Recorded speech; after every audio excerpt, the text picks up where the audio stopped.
The Gallic Wars by Julius Caesar. Translated by W. A. McDevitt and W. S. Bone. Book 4. Chapter 1. The following winter. This was the year in which Censor Pompey and Monsieur Crassus were consuls.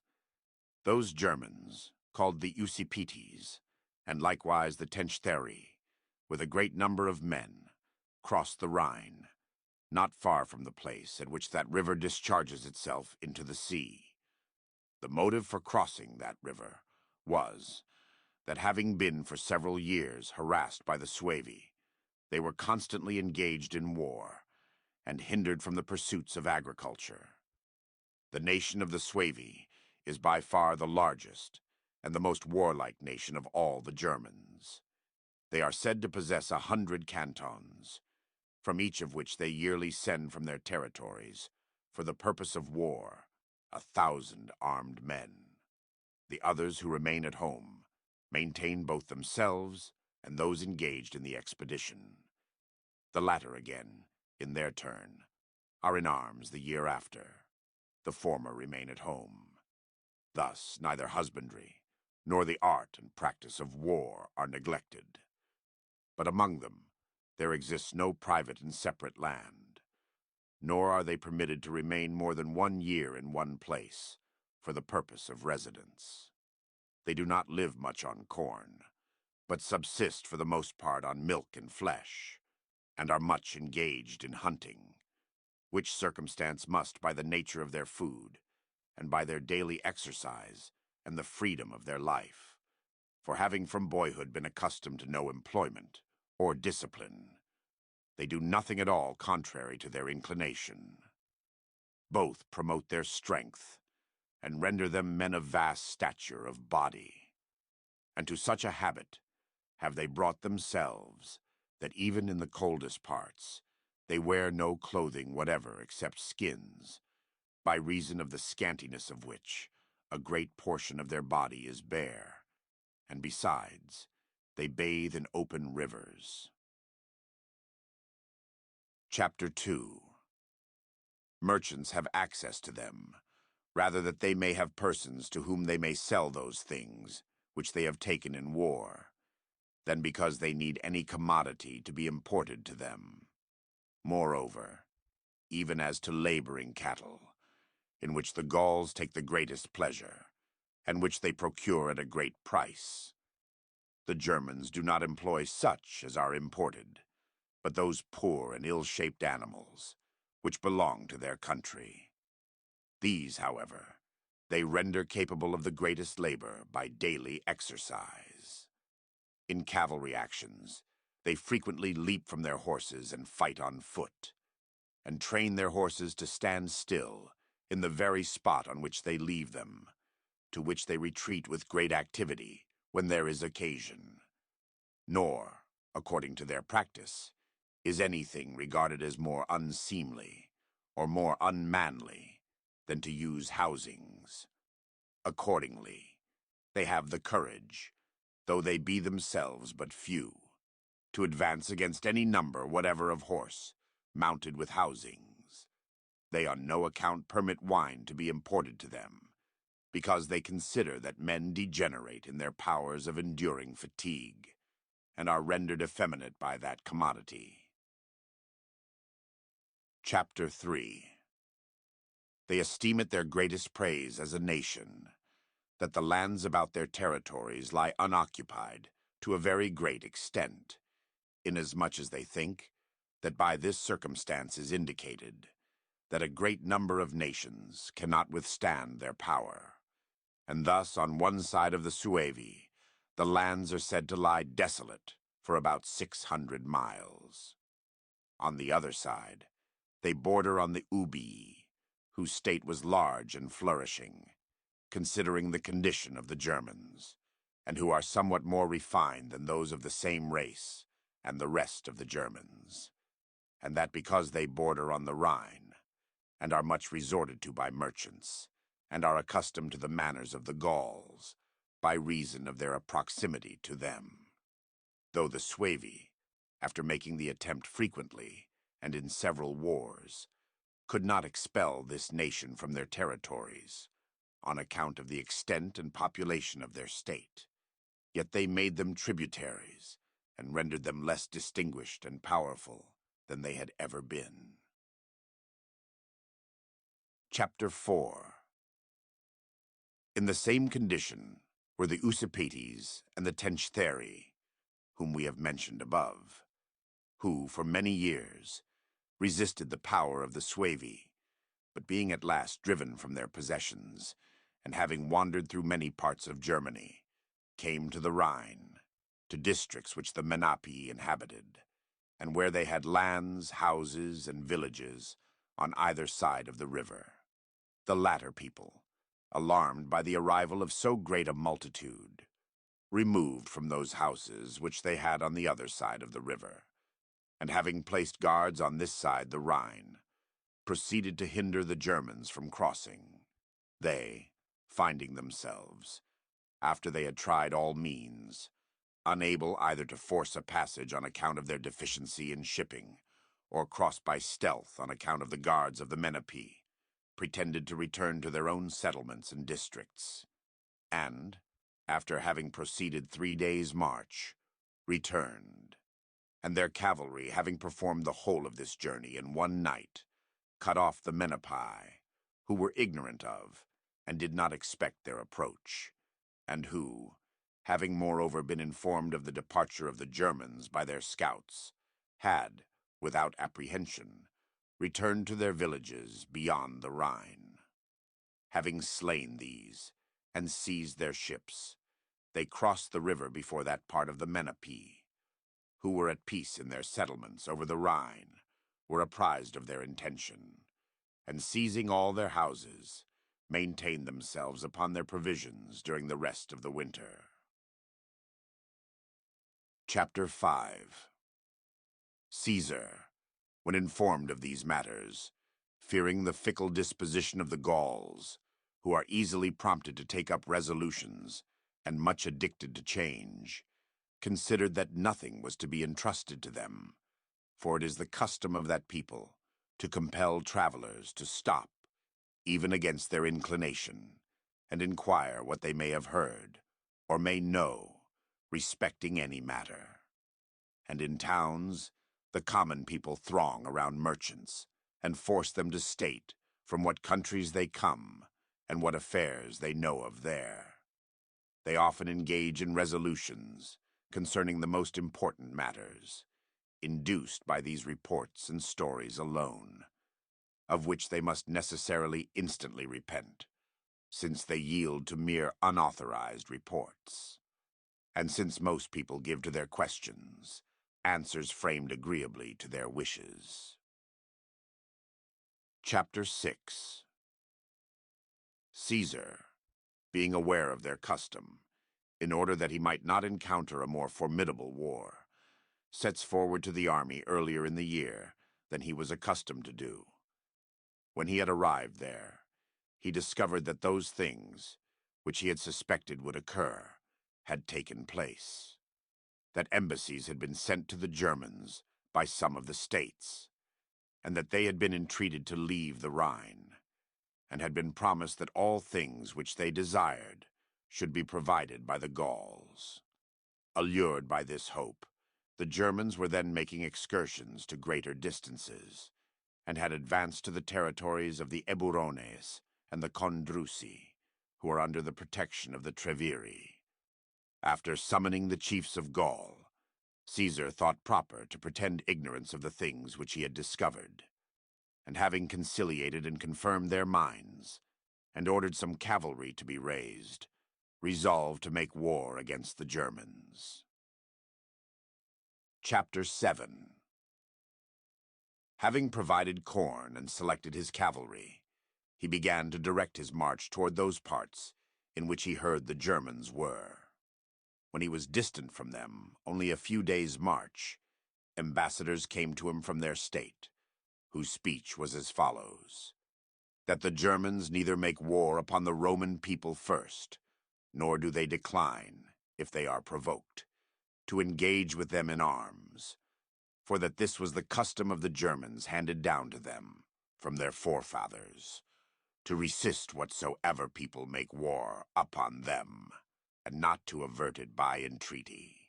This, however, they confessed, that they had come hither reluctantly, having been expelled from their country. If the Romans were disposed to accept their friendship, they might be serviceable allies to them, and let them either assign them lands, or permit them to retain those which they had acquired by their arms, that they are inferior to the Suevi alone, to whom not even the immortal gods can show themselves equal, that there was none at all besides on earth whom they could not conquer. Chapter 8. To these remarks, Caesar replied in such terms as he thought proper, but the conclusion of his speech was that he could make no alliance with them if they continued in Gaul, that it was not probable that they who were not able to defend their own territories should get possession of those of others, nor were there any lands lying waste in Gaul, which could be given away, especially to so great a number of men, without doing wrong to others. But they might, if they were desirous, settle in the territories of the Ubai, whose ambassadors were then with him, and were complaining of the aggressions of the Suevi, and requesting assistance from him, and that he would obtain this request from them. Chapter 9. The ambassadors said that they would report these things to their countrymen, and after having deliberated on the matter, would return to Caesar after the third day. They begged that he would not in the meantime advance his camp nearer to them. Caesar said that he could not grant them even that, for he had learned that they had sent a great part of their cavalry over the Meuse to the Ambivarati some days before, for the purpose of plundering and procuring forage. He supposed that they were then waiting for these horse, and that the delay was caused on this account. Chapter 10. The Meuse rises from Mount Le Vosges, which is in the territories of the Lingones, and, having received a branch of the Rhine, which is called the Wall, forms the island of the Batavi, and not more than 80 miles from it, it falls into the ocean. But the Rhine takes its source among the Leponti, who inhabit the Alps, and is carried with a rapid current for a long distance through the territories of the Sarunates, Helvetii, Sequani, Mediomatrici, Tribuci, and Treviri, and when it approaches the ocean, divides into several branches, and, having formed many and extensive islands, a great part of which are inhabited by savage and barbarous nations, of whom there are some who are supposed to live on fish and the eggs of seafowl, flows into the ocean by several mouths. Chapter 11. When Caesar was not more than 12 miles distant from the enemy, the ambassadors returned to him, as had been arranged, who, meeting him on the march, earnestly entreated him not to advance any further. When they could not obtain this, they begged him to send on a dispatch to those who had marched in advance of the main army, and forbid them to engage, and grant them permission to send ambassadors to the Ubai, and if the princes and senate of the latter would give them security by oath, they assured Caesar that they would accept such conditions as might be proposed by him, and requested that he would give them the space of 3 days for negotiating these affairs. Caesar thought that these things tended to the selfsame point as their other proposal, namely that in consequence of a delay of 3 days intervening, their horse, which were at a distance, might return. However, he said that he would not that day advance further than 4 miles for the purpose of procuring water. He ordered that they should assemble at that place in as large a number as possible the following day, that he might inquire into their demands. In the meantime, he sends messengers to the officers, who had marched in advance with all the cavalry, to order them not to provoke the enemy to an engagement, and if they themselves were assailed, to sustain the attack until he came up with the army. Chapter 12. But the enemy, as soon as they saw our horse, the number of which was 5,000, whereas they themselves had not more than 800 horse, because those which had gone over the Meuse for the purpose of foraging had not returned, while our men had no apprehensions, because their ambassadors had gone away from Caesar a little before, and that day had been requested by them as a period of truce, made an onset on our men, and soon threw them into disorder. When our men, in their turn, made a stand, they, according to their practice, leaped from their horses to their feet, and stabbing our horses in the belly, and overthrowing a great, many of our men put the rest to flight, and drove them forward so much alarmed that they did not desist from their retreat till they had come in sight of our army. In that encounter, 74 of our horse were slain, among them Piso, an Aquitanian, a most valiant man, and descended from a very illustrious family, whose grandfather had held the sovereignty of his state, and had been styled friend by our Senate.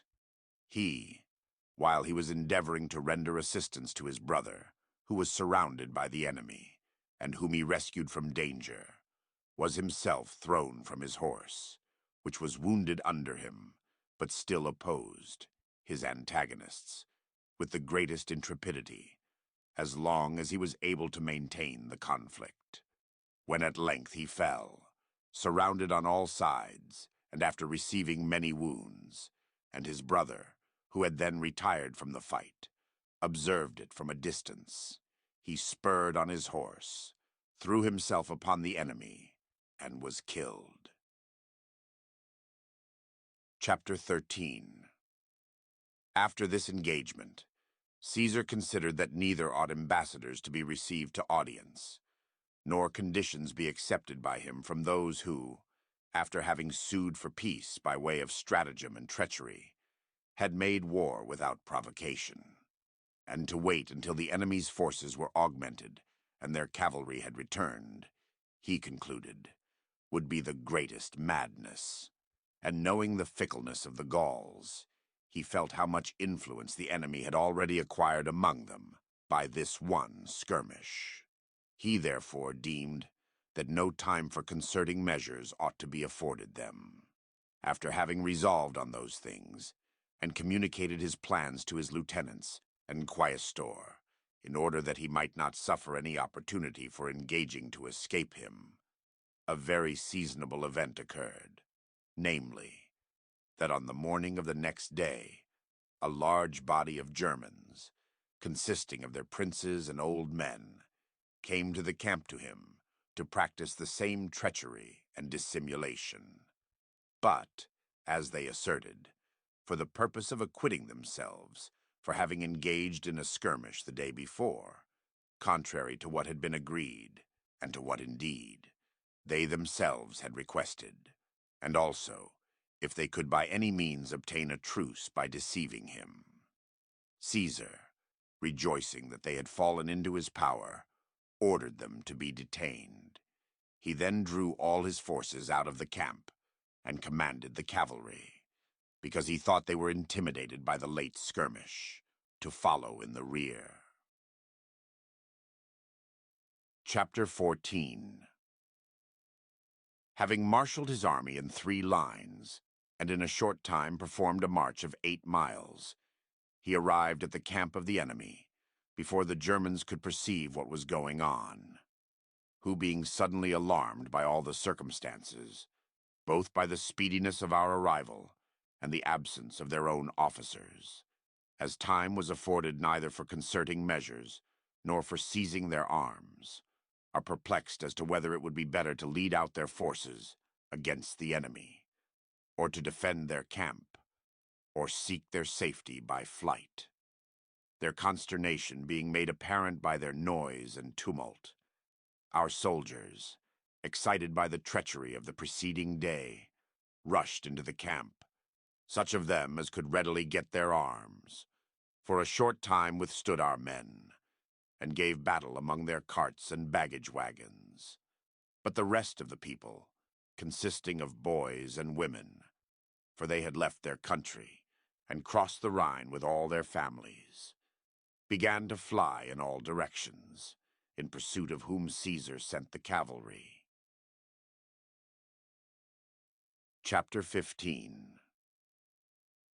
The Germans, when upon hearing a noise behind them, they looked and saw that their families were being slain, throwing away their arms and abandoning their standards, fled out of the camp, and when they had arrived at the confluence of the Meuse and the Rhine, the survivors, despairing of further escape, as a great number of their countrymen had been killed, threw themselves into the river, and there perished, overcome by fear, fatigue, and the violence of the stream.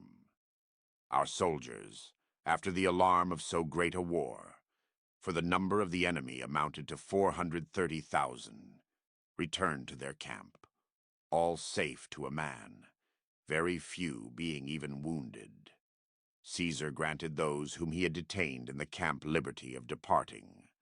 They, however, dreading revenge and torture from the Gauls, whose lands they had harassed, said that they desired to remain with him. Caesar granted them permission. Chapter 16. The German war being finished, Caesar thought it expedient for him to cross the Rhine, for many reasons, of which this was the most weighty, that since he saw the Germans were so easily urged to go into Gaul, he desired they should have their fears for their own territories, when they discovered that the army of the Roman people both could and dared pass the Rhine. There was added also that portion of the cavalry of the Usipetes and the Tenchtheri, which I have above related to have crossed the Meuse, for the purpose of plundering and procuring forage, and was not present at the engagement, had betaken themselves, after the retreat of their countrymen, across the Rhine, into the territories of the Sigambri, and united themselves to them. When Caesar sent ambassadors to them, to demand that they should give up to him those who had made war against him, and against Gaul, they replied that the Rhine bounded the empire of the Roman people. If he did not think it just for the Germans to pass over into Gaul against his consent, why did he claim that anything beyond the Rhine should be subject to his dominion or power? The Ubii also, who alone, out of all the nations lying beyond the Rhine, had sent ambassadors to Caesar, and formed an alliance and given hostages, earnestly entreated that he would bring them assistance, because they were grievously oppressed by the Suevi, or if he was prevented from doing so by the business of the Commonwealth, he would at least transport his army over the Rhine, that would be sufficient for their present assistance and their hope for the future, that so great was the name and the reputation of his army, even among the most remote nations of the Germans, arising from the defeat of Ariovistus, and this last battle which was fought, that they might be safe under the fame and friendship of the Roman people. They promised a large number of ships for transporting the army. Chapter 17. Caesar, for those reasons which I have mentioned, had resolved to cross the Rhine, but to cross by ships he neither deemed to be sufficiently safe, nor considered consistent with his own dignity, or that of the Roman people. Therefore, although the greatest difficulty in forming a bridge was presented to him, on account of the breadth, rapidity, and depth of the river, he nevertheless considered that it ought to be attempted by him, or that his army ought not otherwise to be led over. He devised this plan of a bridge.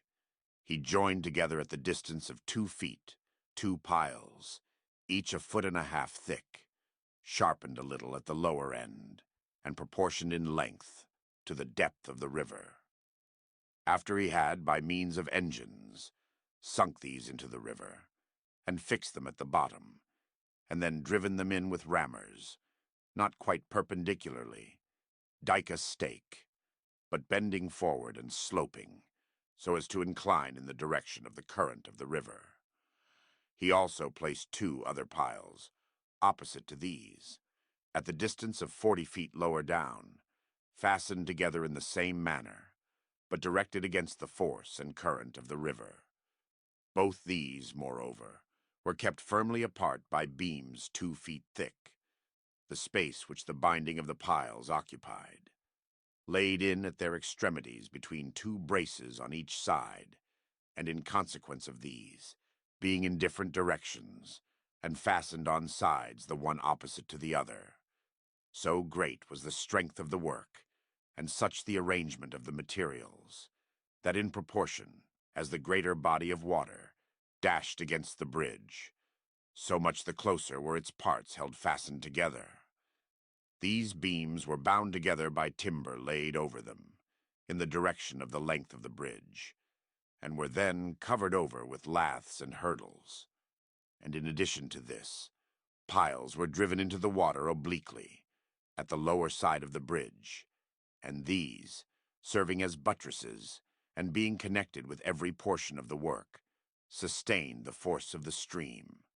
And there were others also above the bridge, at a moderate distance, that if trunks of trees or vessels were floated down the river by the barbarians for the purpose of destroying the work, the violence of such things might be diminished by these defenses, and might not injure the bridge. Chapter 18. Within 10 days after the timber began to be collected, the whole work was completed, and the whole army led over. Caesar, leaving a strong guard at each end of the bridge, hastens into the territories of the Sigambri. In the meantime, ambassadors from several nations come to him, whom, on their suing for peace and alliance, he answers in a courteous manner, and orders hostages to be brought to him. But the Sigambri, at the very time the bridge was begun to be built, made preparations for a flight, by the advice of such of the Tenchtheri and Usipetes as they had among them, and quitted their territories, and conveyed away all their possessions, and concealed themselves in deserts and woods. Chapter 19. Caesar, having remained in their territories a few days, and burned all their villages and houses, and cut down their corn, proceeded into the territories of the Ubii, and having promised them his assistance, if they were ever harassed by the Suevi, he learned from them these particulars, that the Suevi, after they had by means of their scouts found that the bridge was being built, had called a council, according to their custom, and sent orders to all parts of their state, to remove from the towns, and convey their children, wives, and all their possessions into the woods, and that all who could bear arms should assemble in one place. That the place thus chosen was nearly the center of those regions which the Suevi possessed. That in this spot they had resolved to await the arrival of the Romans, and give them battle there. When Caesar discovered this, having already accomplished all these things, on account of which he had resolved to lead his army over, namely, to strike fear into the Germans, take vengeance on the Sigambri, and free the Ubii from the invasion of the Suevi. Having spent altogether 18 days beyond the Rhine, and thinking he had advanced far enough to serve both honor and interest, he returned into Gaul and cut down the bridge. Chapter 20. During the short part of summer which remained, Caesar, although in these countries, as all Gaul lies toward the north, the winters are early, nevertheless resolved to proceed into Britain, because he discovered that in almost all the wars with the Gauls, succors had been furnished to our enemy from that country. And even if the time of year should be insufficient for carrying on the war, yet he thought it would be of great service to him if he only entered the island and saw into the character of the people and got knowledge of their localities, harbors, and landing places, all which were for the most part unknown to the Gauls. For neither does anyone except merchants generally go thither, nor even to them was any portion of it known, except the sea coast and those parts which are opposite to Gaul. Therefore, after having called up to him the merchants from all parts, he could learn neither what was the size of the island, nor what or how numerous were the nations which inhabited it, nor what system of war they followed, nor what customs they used, nor what harbors were convenient for a great number of large ships. Chapter 21. He sends before him Caius Volusinus with a ship of war, to acquire a knowledge of these particulars, before he in person should make a descent into the island, as he was convinced that this was a judicious measure. He commissioned him to thoroughly examine into all matters, and then return to him as soon as possible. He himself proceeds to the Morini with all his forces. He orders ships from all parts of the neighboring countries, and the fleet which the preceding summer he had built for the war with the Veneti, to assemble in this place. In the meantime, his purpose having been discovered and reported to the Britons by merchants, ambassadors come to him from several states of the island to promise that they will give hostages and submit to the government of the Roman people. Having given them an audience, he, after promising liberally and exhorting them to continue in that purpose, sends them back to their own country and dispatches with them Commius, whom upon subduing the Atrebates, he had created king there, a man whose courage and conduct he esteemed, and who he thought would be faithful to him, and whose influence ranked highly in those countries. He orders him to visit as many states as he could, and persuade them to embrace the protection of the Roman people, and apprise them that he would shortly come thither. Volusinus, having viewed the localities as far as means could be afforded, one who dared not leave his ship and trust himself to barbarians, returns to Caesar on the 5th day, and reports what he had there observed. Chapter 22. While Caesar remains in these parts for the purpose of procuring ships, ambassadors come to him from a great portion of the Morini, to plead their excuse respecting their conduct on the late occasion, alleging that it was as men uncivilized, and as those who were unacquainted with our custom, that they had made war upon the Roman people, and promising to perform what he should command. Caesar, thinking that this had happened fortunately enough for him, because he neither wished to leave an enemy behind him, nor had an opportunity for carrying on a war, by reason of the time of year, nor considered that employment in such trifling matters was to be preferred to his enterprise on Britain, imposes a large number of hostages, and when these were brought, he received them to his protection. Having collected together and provided about 80 transport ships, as many as he thought necessary, for conveying over 2 legions, he assigned such ships of war as he had besides to the quaestor, his lieutenants, and officers of cavalry.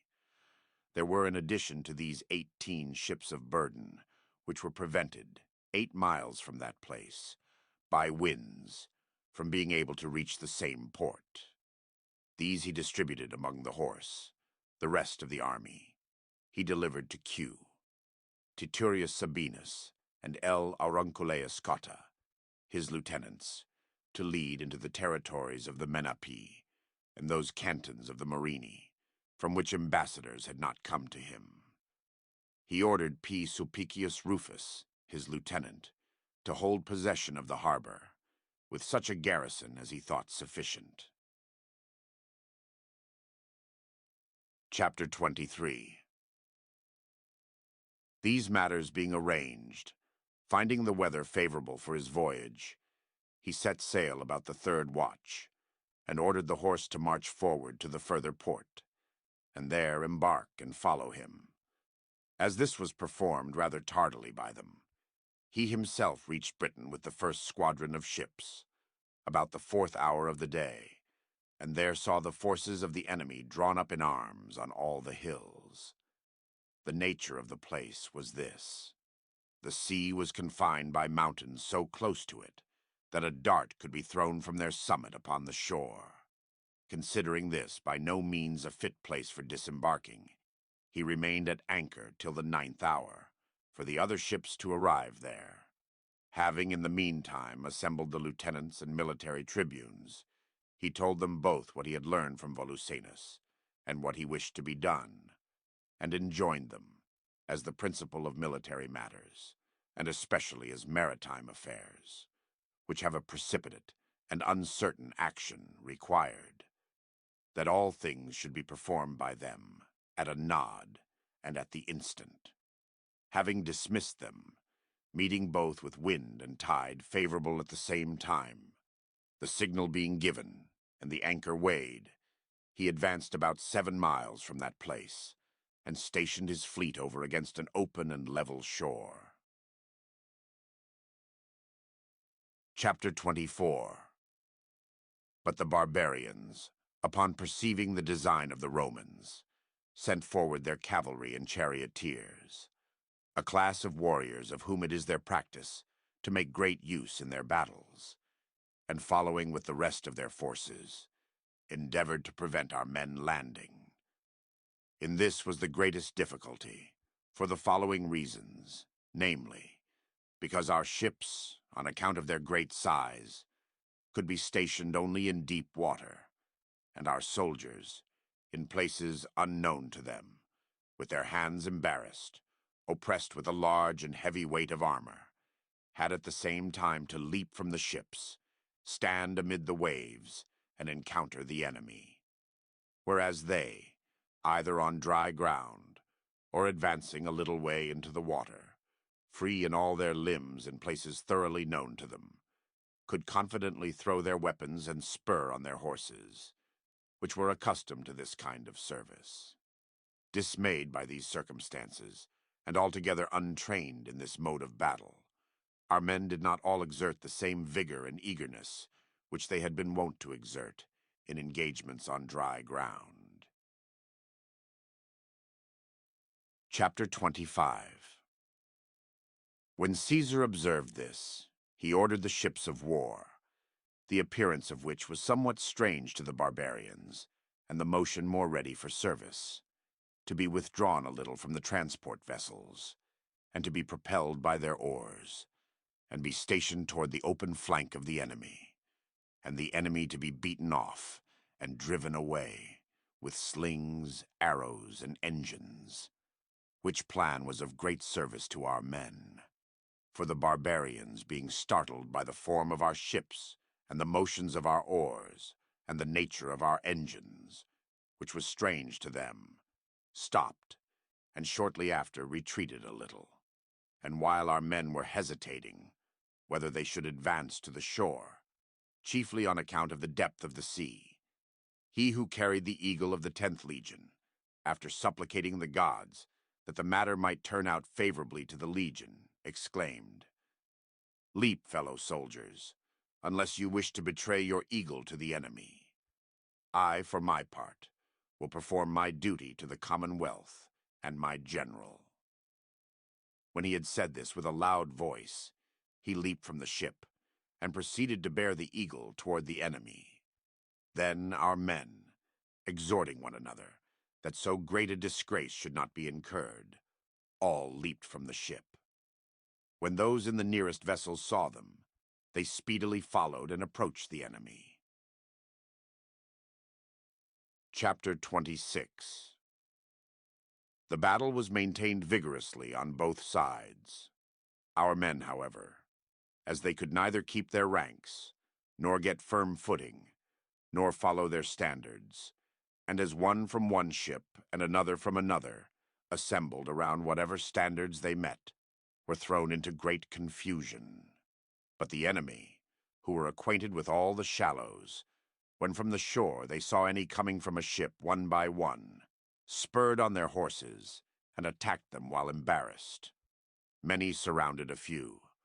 Others threw their weapons upon our collected forces on their exposed flank.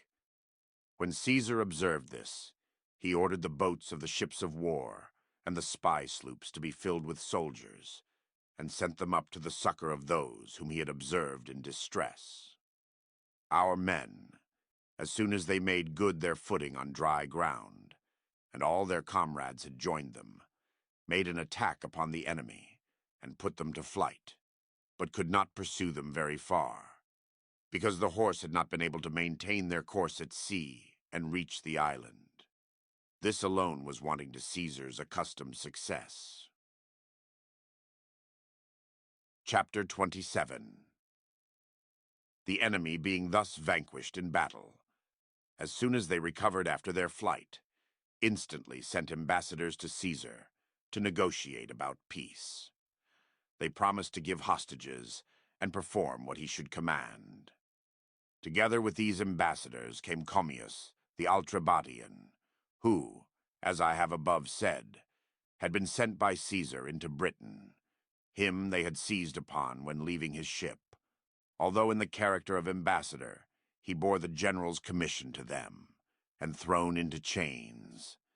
Then, after the battle was fought, they sent him back, and in suing for peace, cast the blame of that act upon the common people, and entreated that it might be pardoned on account of their indiscretion.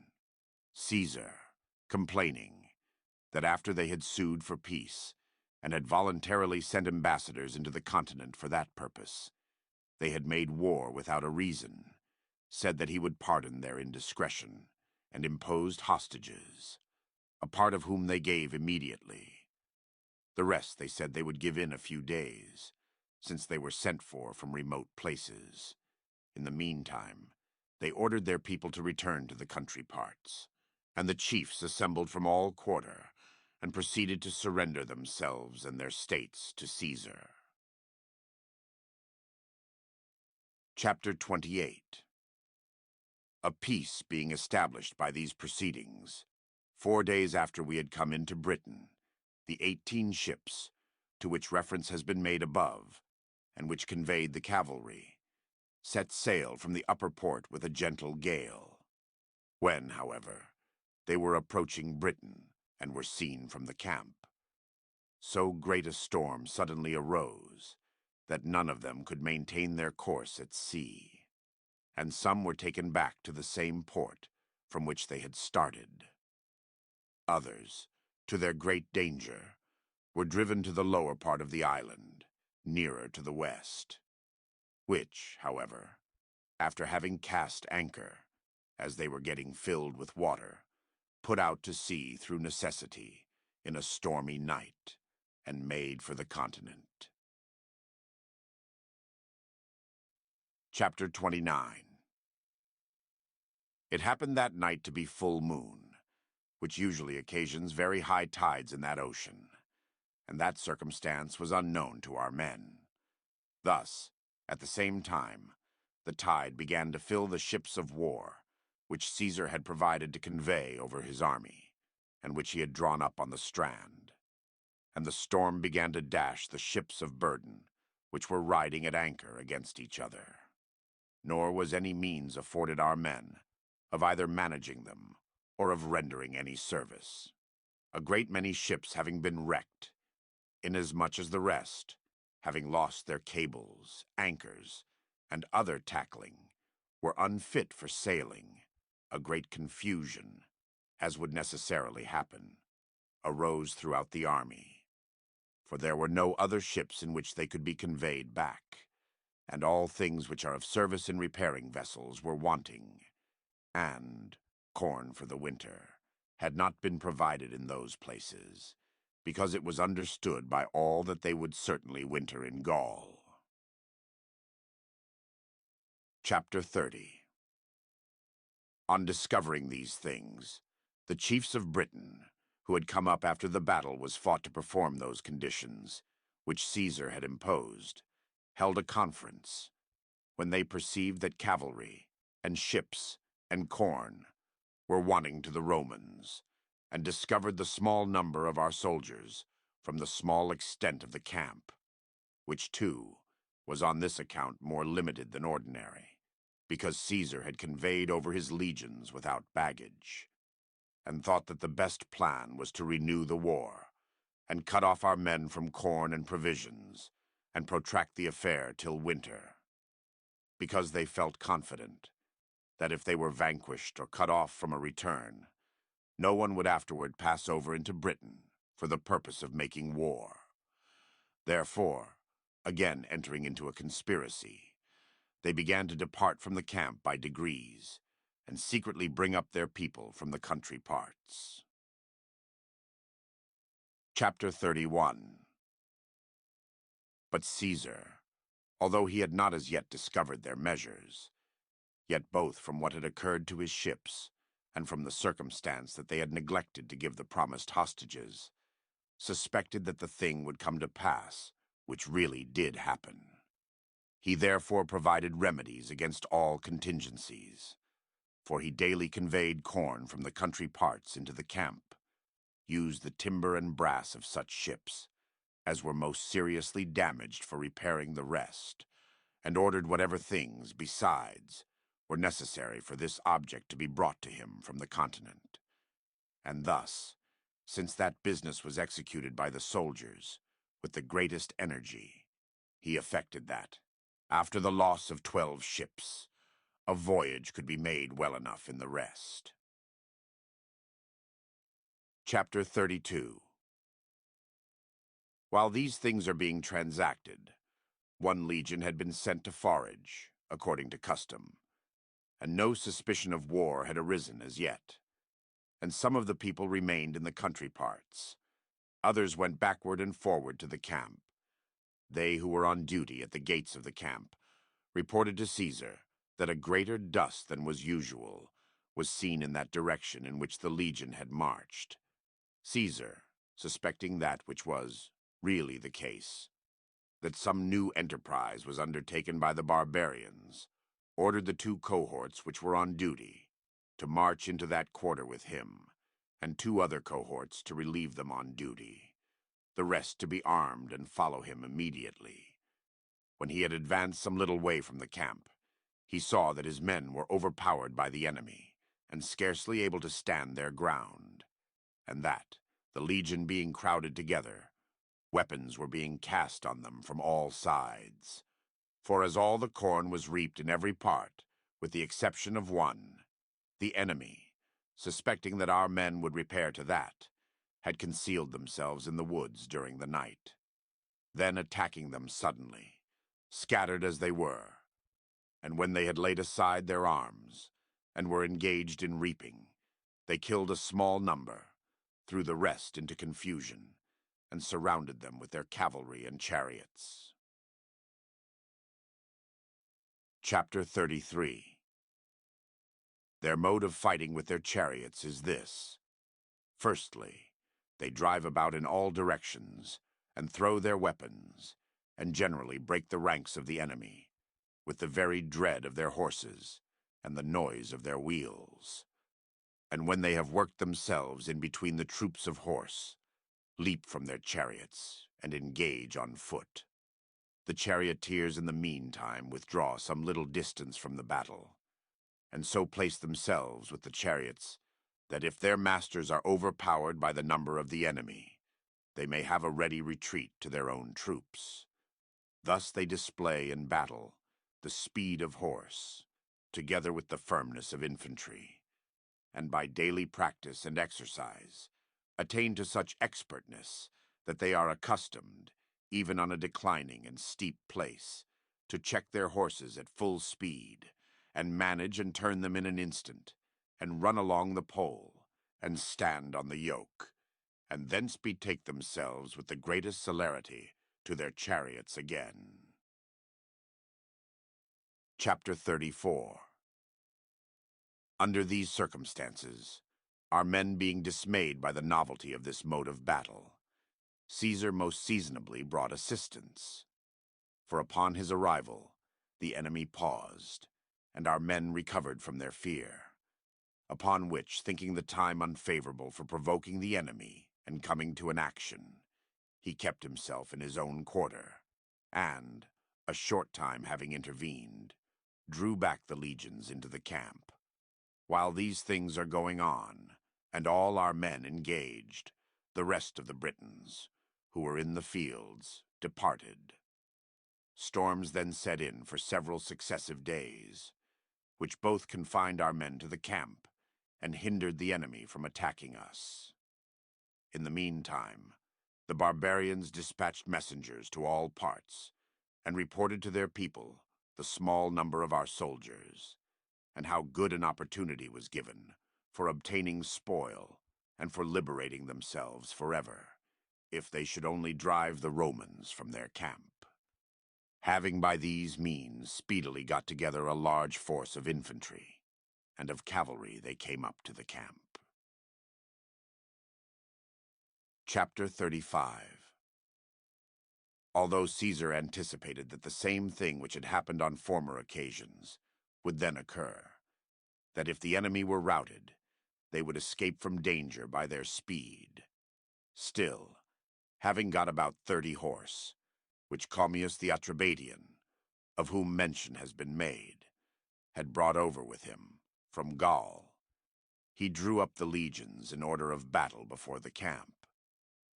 When the action commenced, the enemy were unable to sustain the attack of our men long, and turned their backs. Our men pursued them as far as their speed and strength permitted, and slew a great number of them. Then, having destroyed and burned everything far and wide, they retreated to their camp. Chapter 36. The same day, ambassadors sent by the enemy came to Caesar to negotiate a peace. Caesar doubled the number of hostages which he had before demanded, and ordered that they should be brought over to the continent, because since the time of the equinox was near, he didn't consider that, with his ships out of repair, the voyage ought to be deferred till winter. Having met with favorable weather, he set sail a little after midnight, and all his fleet arrived safe at the continent, except 2 of the ships of burden, which could not make the same port which the other ships did, and were carried a little lower down. Chapter 37.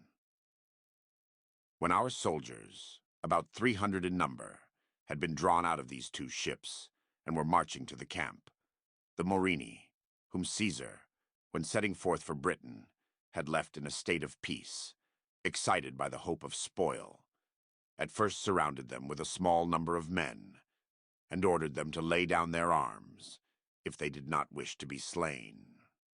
Afterward, however, when they, forming a circle, stood on their defense, a shout was raised, and about 6,000 of the enemy soon assembled, which being reported, Caesar sent all the cavalry in the camp as a relief to his men. In the meantime, our soldiers sustained the attack of the enemy, and fought most valiantly for more than 4 hours, and receiving but few wounds themselves, slew several of them.